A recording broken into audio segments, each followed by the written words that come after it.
Today I'm going to be making a new cheese, one I have never made before. It's a raclette cheese, but it's not a raclette cheese because I'm going to change the recipe and do it my own way. You're supposed to add bee linens to it as it is aging. I've never tried bee linens. I don't know anything about them. I'm skipping that part, changing the cultures, loosely following the method, hopefully going to get like a hard cheese that tastes good. I'm not going to call it a raclette. I'm just going to call it a French cheese, a bastardized French cheese. I don't know. I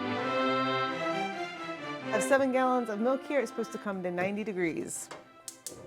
The recipe that I'm loosely following comes from this cookbook, Home Cheesemaking, which I really like. It calls for a buttermilk starter culture and fresh yogurt that is supposed to be from Y1 yogurt. I have no idea what those mean. So I am doing it my own way. For a mesophilic culture, you can always use cultured buttermilk. And for thermophilic cultures, it's yogurt. So because they're asking for a buttermilk culture and a yogurt, I'm assuming they want both thermo and mesophilic cultures. So I am going to use store-bought cultured buttermilk, and I am going to use my homemade yogurt. From what I've read, it's generally about 2 tablespoons of buttermilk per gallon of milk. This is 7 gallons of milk or thereabouts. I'm going to do a half cup of buttermilk because I'm also going to do a half cup of yogurt to make a whole cup of culture.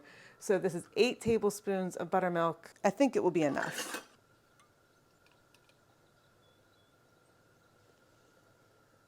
I'm going to do a half cup of my own yogurt. You know what? I'm not measuring it. It's fine. I know what I'm doing. We'll just do 2 scoops of that. I'm going to thin this yogurt with a little bit of milk. Just whisk that in. Oh, and I might as well just thin the buttermilk too.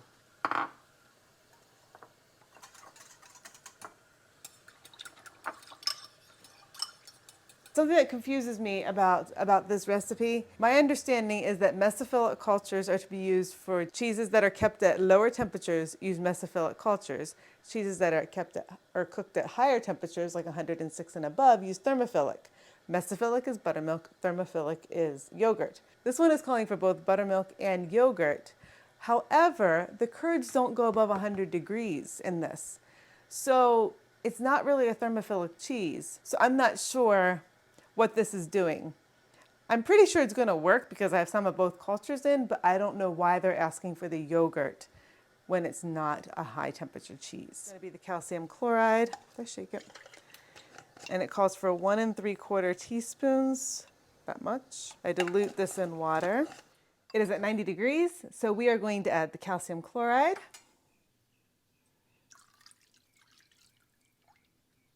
Now I'm going to add the buttermilk that has been diluted in regular milk.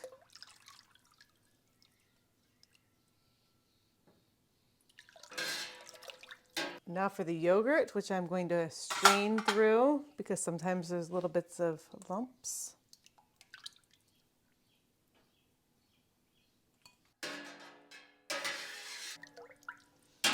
Smells good. All right.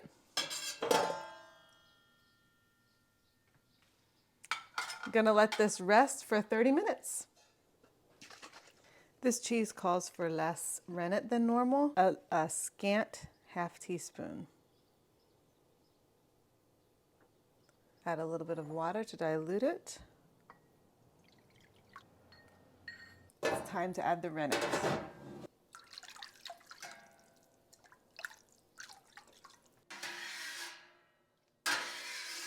I can see it changing right now. The waves get a little slower and sludgy. So I'm just going to do it around the top now. Just look thicker or something. Now we're going to let it sit for 40 minutes. After the 40 minutes, I checked for a clean break. It wasn't ready, so I let it go for another 30 minutes. Still was a little soft. So I let it go another 20 minutes, and it's just right. Cut the curds into 1-inch columns, and then let them rest for 5 minutes to firm up. Take a balloon whisk and chop up the curds. Stir them up to make sure all the pieces are cut. And then I stirred with my hand for a bit to break up large lumps before turning on the heat to low, raising the temperature to 100 degrees over the course of 20 to 30 minutes. At 100 degrees, it was still not quite holding together.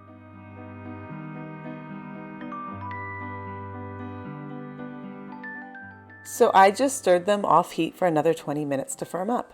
My mom was here and we were visiting, and therefore you got the voiceover for all of that. But now she's gone, so I can talk to you about this next part. So when they settle to the bottom, they're starting to knit together. Let me show you. There's a chunk right there. So it's kind of all stuck together, but it just falls right apart again because it's such a low temperature cheese. If this was a higher temperature cheese, like 110 degrees, 115, it would be a solid mass. Not quite solid, but much, much tighter. So the curds are like that. Squeeze them. They're pretty much staying together. They're not tight, but they're a lot better than they were after 30 minutes or after they reached 100 degrees. They were still pretty loose, so they're getting tighter. There's still some curds that are a little bit bigger like so, but this might be a little bit too wet. How does it taste? Delicious. I kind of feel like this should maybe be cooked slightly longer. I mean, not heated more, but just stirred more. I'm gonna let this go another 5 minutes, I think. I'm going to scoop out this whey so I can pour it the rest of the way. Ha, ha, ha.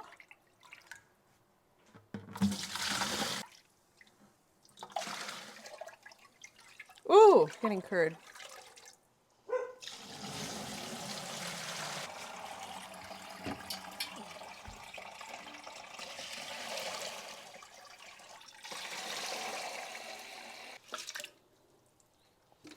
This curd feels very similar to the alpine dome I just made. So you can see on the bottom where it was starting to knit a little bit. That spot is a little bit drier there. This looks like it's going to be a good sized cheese. Let's see if this will work.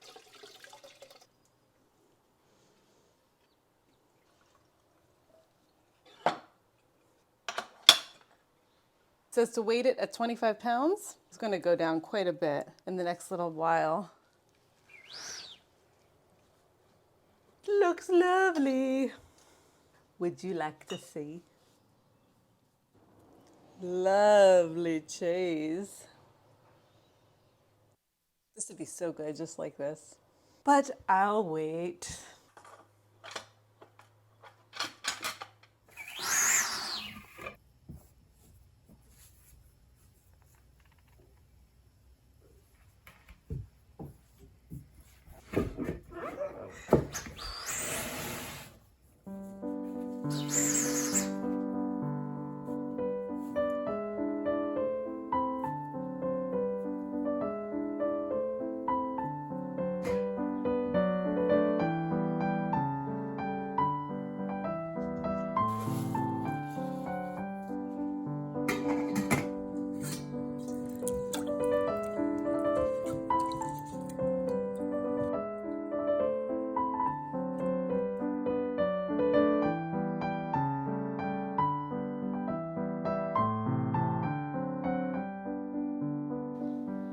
So I'm just flipping it. It actually feels pretty dry. I'll let it go till tonight maybe or tomorrow morning and then backpack it. Doesn't take that long.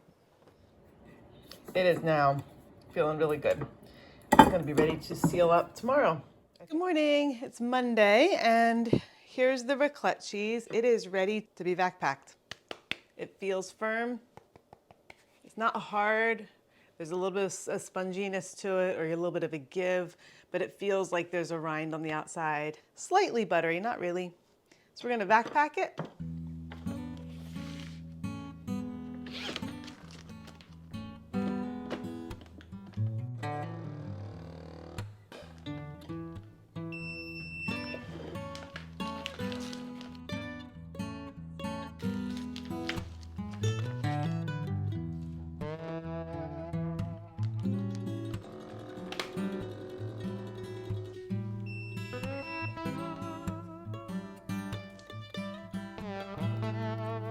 Just to be clear, this is not a real raclette cheese. If I was going to do the raclette cheese according to the instructions, I would have continued to leave it out air drying. At that point, you add a pinch of bee linens to the brine that you're rubbing it with for the first couple times, and that's eventually going to develop that reddish hue and a funky smell. A rosy appearance with a thin rind and a pungent aroma. So that's what rubbing it with the salt brine bee linens would do.